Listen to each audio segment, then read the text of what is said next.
नमस्कार, मी माया. मायाज किचनमध्ये तुमचं सगळ्यांचं स्वागत आहे. आज आपण चविष्ट असा कोरिअंडर राईस कसा करायचा ते बघणार आहोत. तर चला मग रेसिपीला सुरुवात करूया. इथे मी 2 वाटी कोलम तांदूळ स्वच्छ धुवून घेतलेले आहे. आता इथे आपण वाटण करून घेऊया.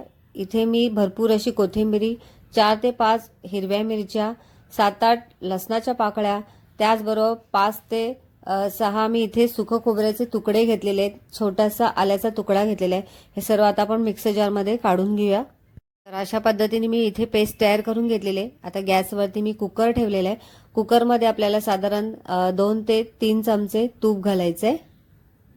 तूप गरम झाल्यानंतर इथे आपल्याला 1 चमचा जिरं घालायचे.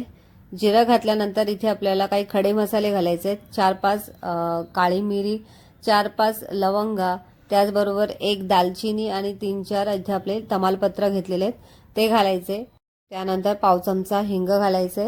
हिंग घातल्यानंतर आता यामध्ये आपण जी तयार करून घेतलेली पेस्ट आहे ती घालायची. कोथिंबीरीची पेस्ट आता सगळी मी इथे घातलेली आहे आणि आता ही छान अशी आपल्याला या तेलावरती परतून घ्यायची.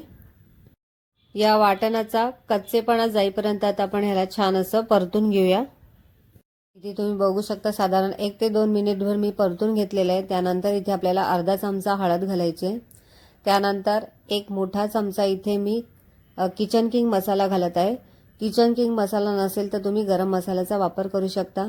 त्याचबरोबर इथे मी थोडेसे मटार घेतलेले आहेत. हे फ्रोझन मटार आहेत. तर हे मटार सुद्धा आपल्याला यामध्ये घालून थोडेसे अर्धा मिनिटभर आपण हे परतून घ्यायचे. मटार छान परतून झाल्यानंतर आता यामध्ये आपण स्वच्छ धुवून घेतलेले 2 वाटी कोलम तांदूळ आपण यामध्ये ओतायचे आणि आता हे तांदूळ आता यामध्ये आपल्याला छान 1 मिनिटभर आता परतून घ्यायचे, जेणेकरून जो आपला जो मसाला आहे तो मसाला छान असा या तांदळाला लागेल. तर 1 ते 2 मिनिट आता आपण हे तांदूळ परतून घेऊया. इथे तुम्ही बघू शकता आपले तांदूळ छान परतले गेलेले. या स्टेजला आता आपण यामध्ये गरम पाणी ओतायचे.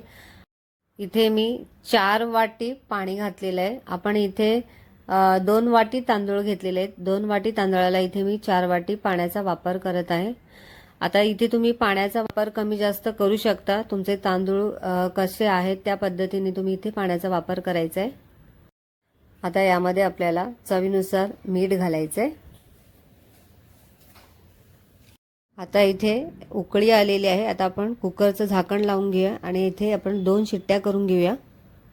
शिट्ट्या झालेल्या आहेत आणि तुम्ही इथे बघू शकता मस्त चविष्ट असा आपला कोरिअंडर राईस तयार आहे. अगदी मोकळा झालेला आहे. आता आपण सर्व करून घेऊया. चविष्ट असा कोरिअंडर राईस तुम्हाला कसा वाटला ते कमेंटद्वारे नक्की सांगा. व्हिडिओला लाईक करा, शेअर करा आणि बेल आयकॉनला क्लिक करा, जेणेकरून माझे नवनवीन रेसिपीचे नोटिफिकेशन तुमच्यापर्यंत पोहोचतील. रेसिपीविषयी तुम्हाला काही प्रश्न असतील तर डिस्क्रिप्शनमध्ये टेलिग्रामची लिंक दिली आहे, जॉईन करा.